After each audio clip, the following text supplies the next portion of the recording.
le garçon a accidentellement laissé tomber 5 millions dans sa poche. Parce qu'il peut obtenir tout ce qu'il veut. Il vivait à l'université avec sa petite amie et sa jolie sœur. Maintenant, il est devenu un tueur en série, ayant tué plus de 30 personnes, y compris le procureur. Et pourtant, il arrive encore à courir sous les yeux de la police. Mais si vous pensez qu'être un homme, c'est simplement vivre sa vie, c'est une énorme erreur. Au lycée, il était harcelé tous les jours par ses camarades.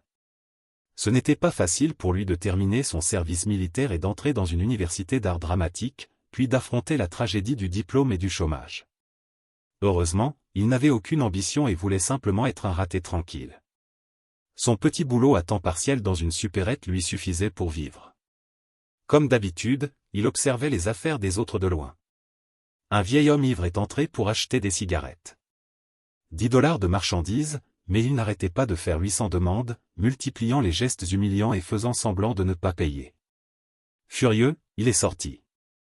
Ce n'était pas correct de se précipiter pour payer à la place de l'usine d'origine, après tout ce n'était qu'un vieil homme.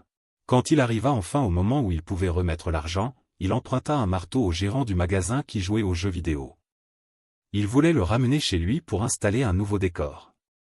Il ne s'attendait pas à ce que, sur le chemin du retour, il le rencontre de nouveau. Il tomba encore sur le vieil homme qui racontait des absurdités. Sauf que cette fois, le vieil homme dormait au bord de la route. Il choisit de ne pas se mêler des affaires des autres. Mais quand il vit le compagnon du vieil homme marcher devant lui, il ne put s'empêcher de le prévenir. « Oncle, votre ami dort à côté de vous, partez. » L'oncle enthousiaste de tout à l'heure devint soudain froid et féroce. Il se sentit embarrassé et voulut s'excuser, mais il fut frappé. En termes d'âge ou de force physique, il valait mieux être 2 contre 1. Mais le coup soudain déclencha en lui les souvenirs du lycée, quand il était harcelé. Il ne s'était jamais défendu. À cet instant, il ne voulut plus supporter. Il ne sait pas d'où est venu le courage. Le marteau dans le sac, qu'il voulait utiliser pour accrocher le symbole de la liberté au mur, tomba finalement pour la première fois sur la tête de cet oncle. La raison revint et il regarda derrière lui. Il fixa l'ombre devant lui. L'oncle frappé se releva avec un sourire idiot. Il dit qu'il rentrait chez lui, puis il s'effondra au sol. L'oncle était mort. Il pensa aux conséquences qu'il allait devoir affronter. Une femme avec un chien s'approcha de lui. Heureusement, la femme était simplement aveugle. Mais le chien, lui, était excité, fixant le cadavre. Finalement, la femme et le chien disparurent peu à peu. Il courut vers sa maison de location, il écoutait presque le sang couler sur son corps. La peur immense lui donna des hallucinations. Que dois-je faire? La police va bientôt m'arrêter. Maman, sous la douleur, s'est évanouie. Est-ce la fin de ma vie? Torturé par sa conscience, il repassait sans cesse la scène du meurtre. Sera-t-il découvert? L'affaire sera-t-elle résolue? Par hasard, j'ai vu les mots sur le mur et j'ai enfin compris que j'avais laissé l'arme du crime sur les lieux. Même si la pluie battante avait lavé la scène, et qu'il n'y avait aucune caméra de surveillance, Zhang Xinjing a quand même transféré le sac de la supérette trouvée avec le mort vers les enregistrements de la boutique.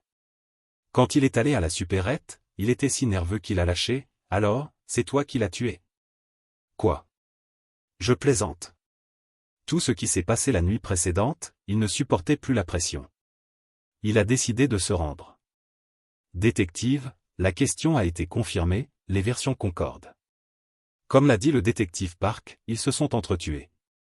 Nous avons trouvé un témoin, sa déclaration correspond. Ils se sont battus parce qu'ils étaient ivres. Le témoin a vu les 2 hommes tenir des briques et des haut-parleurs. Même la femme du vieil homme est venue au poste pour témoigner, admettant qu'elle avait une liaison avec l'oncle, prête à attendre la fin du concours d'entrée à l'université des enfants pour divorcer et ensuite l'épouser. Maintenant, le mobile et l'arme du crime sont établis. Le commissariat a décidé de clore l'affaire. Pourtant, Zhang Xinjing sentait que quelque chose clochait. Il continua à vérifier les caméras de la supérette. Par coïncidence, l'image d'un marteau apparut, mais une mouche bloquait la vue d'un rocher. Zhang Xinjing retourna donc à la supérette. En apparence, il réconfortait le détective, « Ne vous inquiétez pas pour l'interrogatoire de ce jour-là. » En réalité, il observait chaque changement d'expression. Voyant quelque chose d'étrange sur son visage, il réussit à écarter les soupçons. Peu après, La police identifia l'ADN de l'oncle et découvrit qu'il était un criminel recherché de niveau A. Après une lecture choquante des informations, il s'avéra que l'oncle n'était pas un simple homme d'âge moyen accablé par la vie. L'enquête du commissariat prit fin. Une paire de mains tachées de sang retourna à une vie normale. Mais le marteau perdu sur la scène du crime se trouve maintenant soigneusement posé sur la table à thé de la femme aveugle. La jeune femme dit qu'en promenant le chien, elle a vu Xiao de Gand frapper la tête de l'oncle avec un marteau. Maintenant, le marteau est chez lui. Après une légère odeur de sang, la fausse aveugle, Ruyu, guida calmement le chien et partit. Si tu ne veux pas finir en prison, tu dois payer pour rester en sécurité. D'abord, rendre rapidement le nouveau téléphone. Puis, rapporter pitoyablement au gérant 3 mois de salaire. Enfin, voler les économies de sa mère. À peine assez d'argent dans le délai fixé. Juste à temps. Bien joué, je vais t'en donner un peu plus. Ruyu, poli, lui apporta une tasse de café. Elle dit que chaque mois, il devra payer la somme exacte à cette date. En un clin d'œil, la colère monta. Je suis devenu complice. Une chose aussi dangereuse, qui accepterait seulement 2 millions de wons. Il comprit soudain que Ruyu ne le faisait pas seulement chanter pour l'argent. Elle voulait satisfaire son mauvais goût, le transformer en esclave. Sans plus hésiter, Yidang leva de nouveau le marteau dans sa main. Fort de l'expérience du premier meurtre, il ne céda pas à la panique cette fois. Il fit semblant de prendre tous les billets, puis reprit le marteau, couvert de sang, et se précipita dehors. La villa entière était pleine de ses empreintes. Le sang de Ruyu coula lentement jusqu'au moulin à vent du premier étage. Le chien ne comprit pas ce qui était arrivé à sa maîtresse. 4 jours plus tard, Song Negon remarqua que le lait n'avait pas bougé. Curieux, il grimpa au mur et découvrit la scène terrifiante dans la cour. La police boucla rapidement les lieux. Le chien avait creusé une fosse peu profonde. En regardant de plus près, c'étaient les ossements de 2 personnes. Le médecin légiste confirma qu'il s'agissait de l'orphelin de 5 ans de Ruyi et d'une autre victime. Il était très probable que Ruyu elle-même en soit l'auteur. Ce meurtre n'était pas un accident soudain, mais un moyen de dissimuler le premier crime. Quand il ouvrit les yeux, il voyait encore Ruyu le fixer.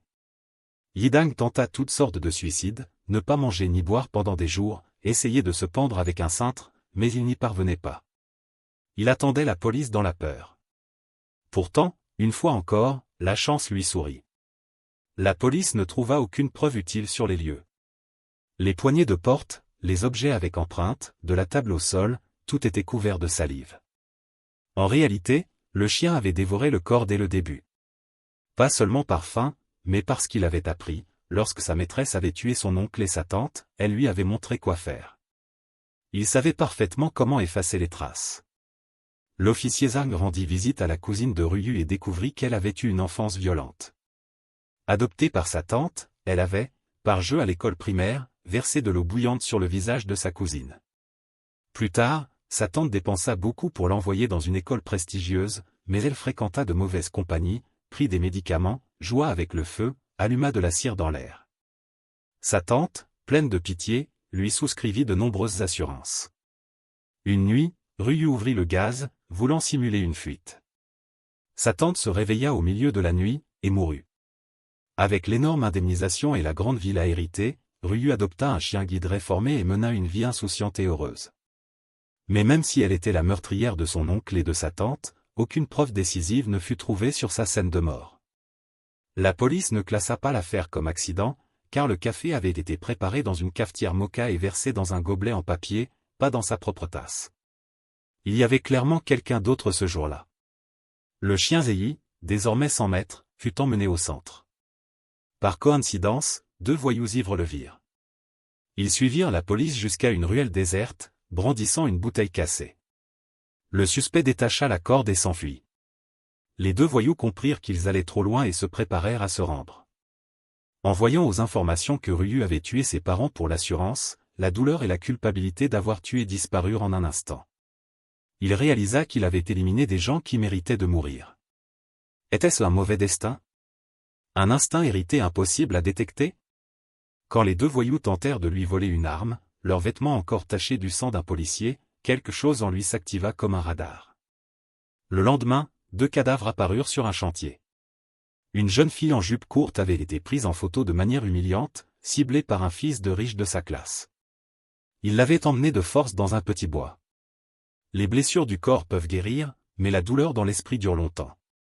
Après un mois de souffrance, la jeune fille choisit de sauter d'un immeuble. Elle ne mourut pas sur le coup. Elle agonisa 16 heures. Pire encore, le fils de riche ne fut pas puni, et sa mère alla insulter la famille de la victime, accusant la jeune fille d'avoir consenti. Le père de 18 ans regardait sa fille souffrir sans pouvoir rien faire. Jusqu'au jour où ils rencontrèrent celui que le destin semblait protéger. Le lendemain pourtant, il se réveilla dans son propre taxi. Plus étrange encore, il avait toujours le marteau de ses 2 premiers meurtres, ainsi que la brique utilisée cette fois. Il avait même jeté la cigarette de sa poche. À côté, une note mystérieuse: si vous avez besoin d'aide, ouvrez ce site. Par curiosité, il entra l'adresse dans son téléphone et fut immédiatement intégré à une salle de discussion. La personne mystérieuse l'appela par son nom. Le message serait supprimé dans 3 secondes. En sueur, il bloqua et effaça tout. À ce moment, un livreur lui remit un avis: 3 mois de salaire envoyés par le patron de la supérette. Depuis qu'il avait tué, il s'était décidé à travailler sérieusement. Zhang Xingjun remarqua aussi cette notification. 3 meurtres successifs récemment, et chaque fois ce jeune homme apparaissait près de la scène. Difficile de ne pas le soupçonner.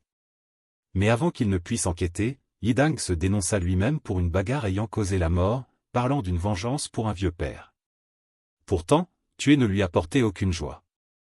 La police de quartier pensa qu'il cherchait simplement à s'excuser et le laissa partir comme prévu. Yidang mit les preuves du meurtre dans un sac d'école, laissa une lettre d'adieu et marcha vers le commissariat le cœur lourd. De l'autre côté, l'assistant de Zhang Xingjun se rendit chez la jeune fille, espérant trouver une percée auprès du père. Ce vieux père rêvait de devenir photographe pour réaliser le rêve de sa fille, quelqu'un de doux et attentionné. Alors je les ai tués. Quoi? En dehors du fait qu'il avait oublié où il avait jeté la brique, il avoua entièrement le crime. L'assistant remit à Zhang Xingjun le stylo portant la signature, un peu trop sûr de lui. Mais Zhang Xingjun tourna 2 pages, se leva et entra dans la salle d'interrogatoire. Il lui tendit un document à remplir, puis, comme s'il était bienveillant, l'emmena fumer. J'ai arrêté depuis longtemps. Alors pourquoi m'as-tu menti? Zhang Xingjun expliqua qu'il y avait des traces de fumée sur le visage de la victime, et que le meurtrier avait frappé de la main droite, alors que lui était gaucher. Le vieux père resta sans voix. L'assistant, lui, fut submergé par la honte non seulement parce qu'il avait failli commettre une erreur, mais aussi parce qu'il avait déjà annoncé la nouvelle à la famille de la victime. Les conséquences furent immédiates, le vieux père fut envoyé aux urgences. Un gang fit irruption au commissariat, se rua vers la voiture et emporta le sac rempli de preuves. La fermeture éclair céda, l'argent fut pris. Devant le chaos du sac vide, le bras de l'assistant fut violemment repoussé. Dégage. Les preuves du meurtre sombrèrent au fond de la rivière. Un plan d'autodéfense d'un gang. Il ne savait pas s'il devait rire ou pleurer. Même le médecin était abasourdi. Il y a encore des voleurs de voitures maintenant? Sur son lit d'hôpital, le vieux père persistait à dire qu'il était le meurtrier. Sous prétexte d'aller aux toilettes, l'infirmière ouvrit discrètement son téléphone. Le mystérieux expéditeur avait envoyé un message: puisque c'est ce que vous voulez, je respecte votre décision. Le cœur lourd, le vieux père leva les yeux et vit son bienfaiteur apparaître à l'hôpital. Des policiers se tenaient à côté. Terrifié, il ferma les yeux, comme cette nuit-là. Il s'avéra que lui aussi avait suivi le plan de l'homme mystérieux, prêt à venger sa fille. Mais cet homme honnête n'osait même pas tuer avec un couteau. Dans son désespoir, il avait vu un gang passer à l'acte. Quelle qu'en soit la raison, il leur était reconnaissant, ils avaient vengé sa fille.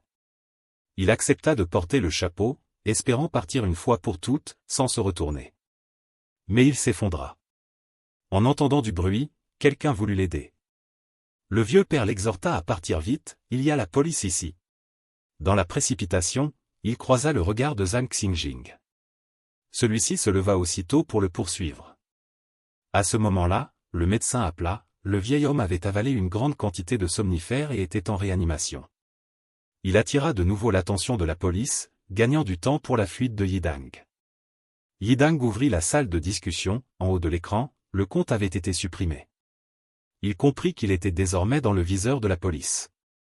Il n'osa pas rentrer chez lui, n'avait plus d'argent, et passa ses journées dans le métro. En regardant les informations, il apprit que les 2 voyous qu'il avait tués étaient en réalité les auteurs du harcèlement scolaire. Son cœur resta vide. Il comprit qu'il n'était pas béni par la chance, derrière lui, quelqu'un le poussait depuis le début. Ce jour-là, l'homme mystérieux apparut enfin. « Monsieur Yidang, je pense pouvoir vous aider. Je ne suis pas un pervers. » Il dit s'appeler Luo Bin. C'était sa vengeance, un plan lié à son père. Le récit de Yidang l'avait fait remarquer ce génie du crime, chaque fois que Yidang tuait une ordure, les preuves disparaissaient d'elles-mêmes. Comme si le ciel lui-même lui disait de continuer. Autrement, je ne peux pas l'expliquer. Luo Bin était prêt à payer 50 millions pour travailler avec lui. Si vous ne voulez pas y réfléchir, refusez. Personne ne veut aller en prison sans raison. Il avait tué par impulsion, et maintenant il voulait juste retrouver une vie tranquille. Luo Bin, incapable de le convaincre, ouvrit une pièce secrète profondément cachée. Elle était remplie de dossiers de victimes et des armes de leurs meurtriers. À cet instant, Yidang fut bouleversé. La culpabilité de tuer se transforma peu à peu en fierté de venger.